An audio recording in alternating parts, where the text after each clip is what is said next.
अस्सलाम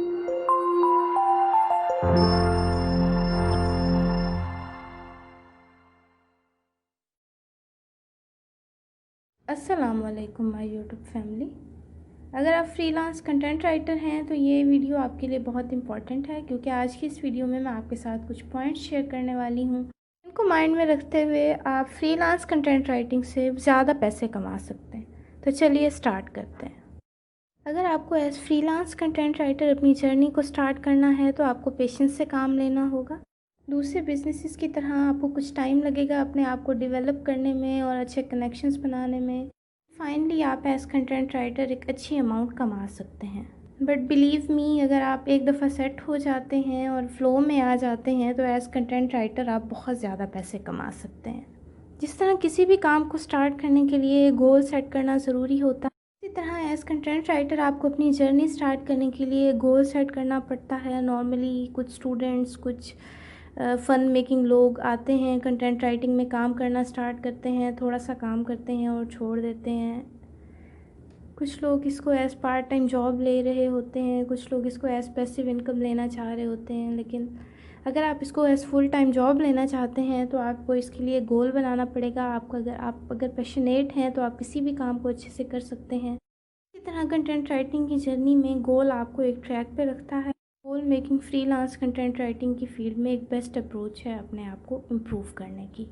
actually freelancing में ऐसा होता है कि आपसे कोई पूछने वाला नहीं होता, आपको खुद पैशनेट होना पड़ता है, खुद अपनी डेडलाइंस, खुद अपने गोल सेट करने पड़ते हैं।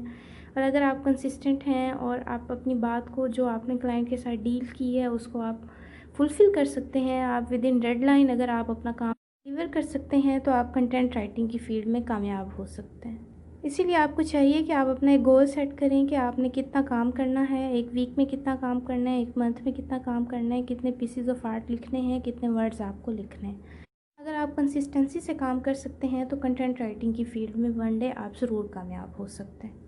आपके गोल्स आपको बहुत ज़्यादा मेहनत करने पर मजबूर कर देते हैं।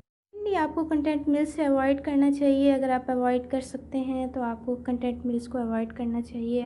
आपको कस्टमर के साथ सेल्फ डील करनी चाहिए, तो उसमें आपको फुल प्रॉफिट मिल रहा होता है। कंटेंट मिल्स जब आपको हायर करती हैं तो आपको हार्डली 10% प्रॉफिट शेयर दे रही होती हैं या उससे भी कम। तो बेहतर ये है कि आप अपने काम की फुल प्रॉफिट लीजिए, 100% प्रॉफिट लीजिए, डायरेक्ट कस्टमर के साथ डील करें और अपने काम के फुल पैसे ले लें।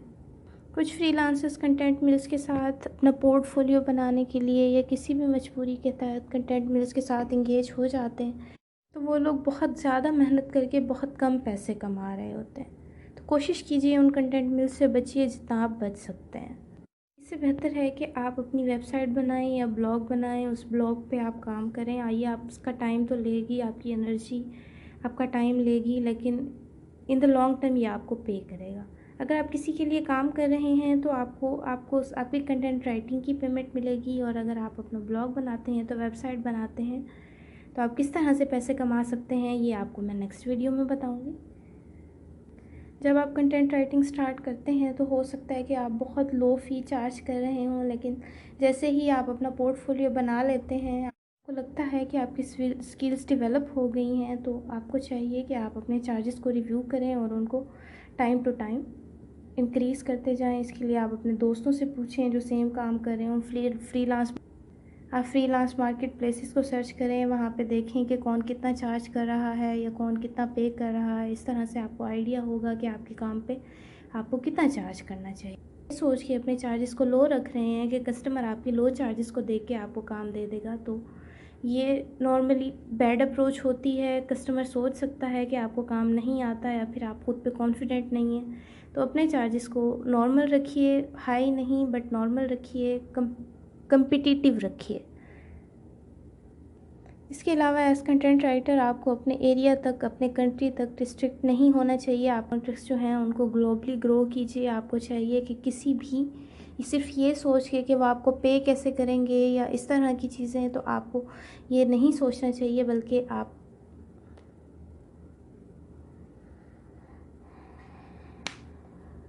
आपको अपने अगर आप as content writer, as freelance content writer, आपको चाहिए कि आप अपने एरिया तक या आप अपने कंट्री तक रिस्ट्रिक्ट ना हो, बल्कि आप अपने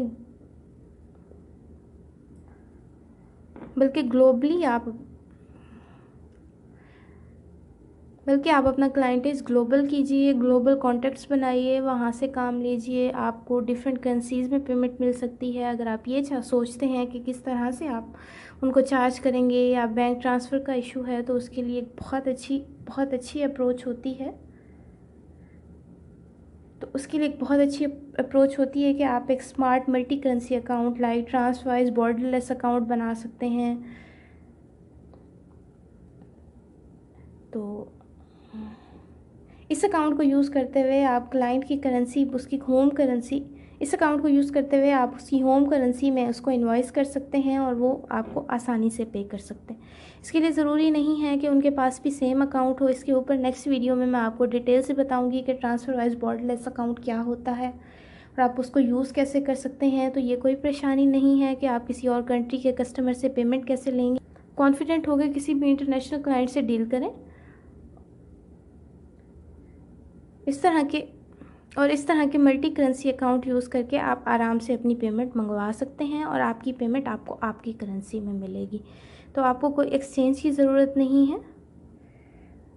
और लास्ट पॉइंट जिसको आप बिल्कुल नहीं भूलना है वो ये है कि जब आप किसी कस्टमर से डील करते हैं तो आपको चाहिए कि आप उसके साथ डॉक्यूमेंट जनरेट कीजिए लाइक एक इनवॉइस, और उस इनवॉइस के ज़रिए आप उसके साथ अपनी डील फाइनल कीजिए। उसमें सारी डिटेल्स लिखिए, आप कितना काम करेंगे, आपकी डेडलाइन क्या है, आप कितना चार्ज करेंगे, उसकी एक कॉपी आप कस्टमर को दीजिए ताकि कोई कन्फ्लिक्ट ना रहे।